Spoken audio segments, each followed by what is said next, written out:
Dealing with CPS in Texas can be scary and stressful for parents, children, and other family members. But if you understand the process and what your rights are, it can help you make better decisions if CPS gets involved with your family. A CPS case may have many stages, and the parents' rights at each stage may be different.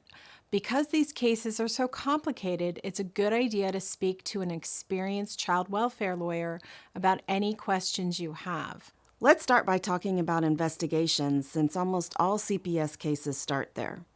An investigation begins when someone reports that a child may have been abused or neglected.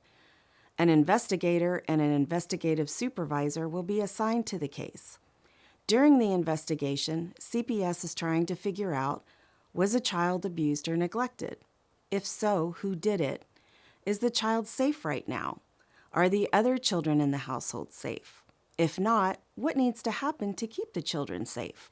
If CPS is investigating a situation involving your child, it's important to find out what the allegations are. This means, in what way does CPS think that the child may have been abused or neglected? Or, how is the child's home unsafe?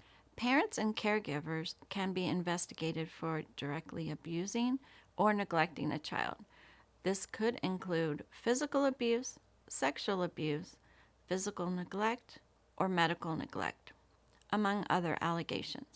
But CPS also investigates whether a parent did not appropriately supervise a child or did not do enough to protect the child from harm or danger. This is called neglectful supervision, and it is the most common type of neglect that CPS investigates. During an investigation, you will have the right to record all the conversations you have with the investigator. Just remember that these recordings may have to be shared if the case ends up in court. They could be played for the judge and everyone else to hear. You also have a right to request the investigator's business card and contact information. You can ask for their business card, or you can take a picture of their badge. Every investigator has a supervisor. You can ask for the supervisor's name and contact information too. An investigator may want to do many things like talk to your child, talk to you, look around your home, have your child examined or interviewed at a child advocacy center, ask for drug tests to be completed, ask for permission to look at medical records, and anything else they think will help gather information.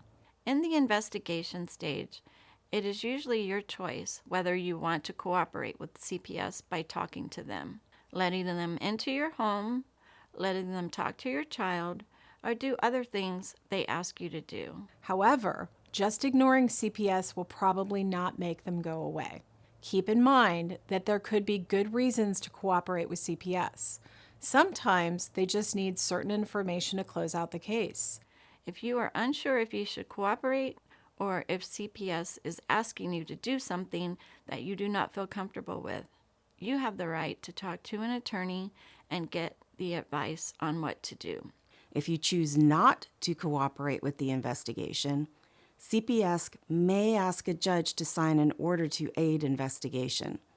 This kind of court order could require you to let CPS do things like interview and examine your child, review your child's medical or psychiatric records, or inspect your home.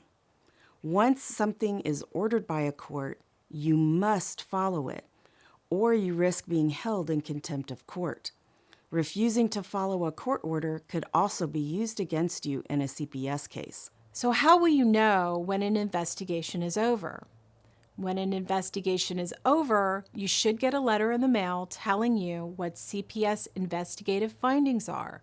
This means, based on the information they collected, does CPS believe the allegations of abuse or neglect were true or not? Depending on the finding and whether the case ends up in court, you may be able to have the finding reviewed and changed. If you received a ruled out finding for all of your allegations, you may be able to have the CPS records removed. Read the closing letter very carefully and reach out to the Family Helpline for free information if you have any questions. And remember, the deadline to request a review is short, 45 days from when you get your letter. Just because an investigation is over does not necessarily mean the CPS case is over. So, what happens if the investigator decides that a child was abused or neglected and that the child is still at risk? There are several things CPS can do that does not involve going to court. This can be a way to prevent CPS from taking legal custody of a child. Number 1, agree to follow a safety plan. A safety plan is a list of rules that CPS is asking your family to follow in order to keep a child safe. A caseworker may ask a family to do things like have an unsafe person leave the child's home, have the child and a protective parent move somewhere safe, reach out to resources in the community like shelters, food pantries, or medical providers, or sign a parent-child safety placement. If the family agrees, the rules should be written out in a safety plan and signed by everyone who agrees to follow the plan. Number 2, agree to a parent-child safety placement, or a PCSP. A parent-child safety placement, or a PCSP for short, may be part of a safety plan. This is an agreement between a parent, a safe caregiver, and CPS that the child will live outside of the home temporarily while the parents address the safety issues. This should be signed by both the parent and the caregiver before the child is moved. Number 3, agree to a family plan of service or service plan. Sometimes CPS will ask a parent to do things like classes, counseling, evaluations, or drug and alcohol treatment that are meant to help a parent become more safe and protective. These things are called services.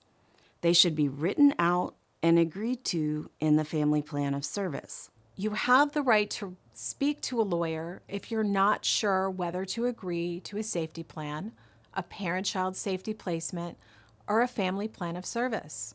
However, these cases move quickly, so you may not have much time to make a decision.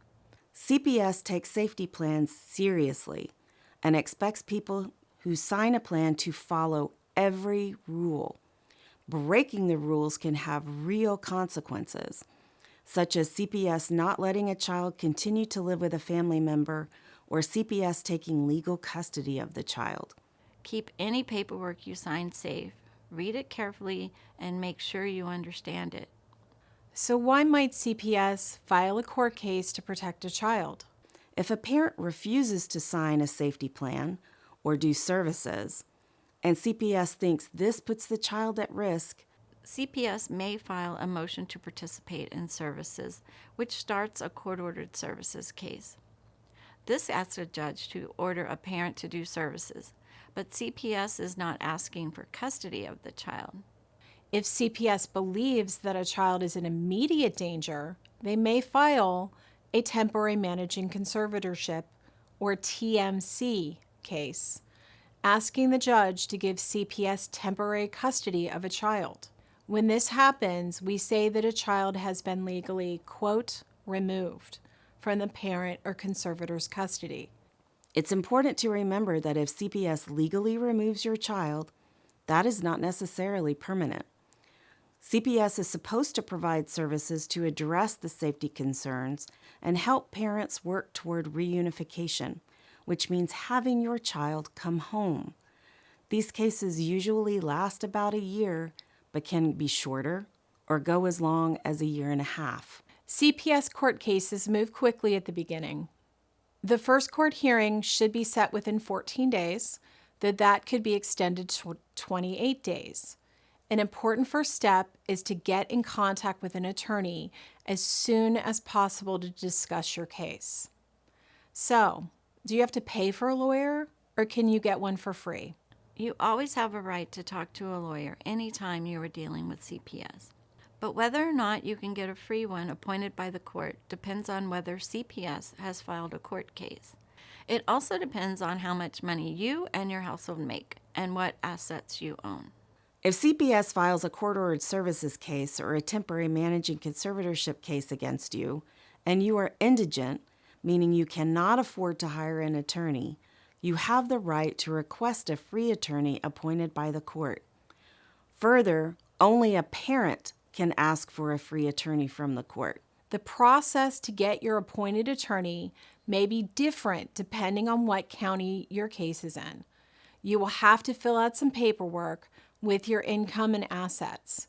You can talk to your caseworker or ask for the form in court. You can find links to information about CPS cases and self-help guides on texaslawhelp.org. If you have more questions about Texas CPS, call the Family Helpline at 844-888-6565 to speak to a child welfare attorney for free. The Family Helpline cannot advise you or tell you what to do, but they can explain the law, CPS's policy, and what your rights are.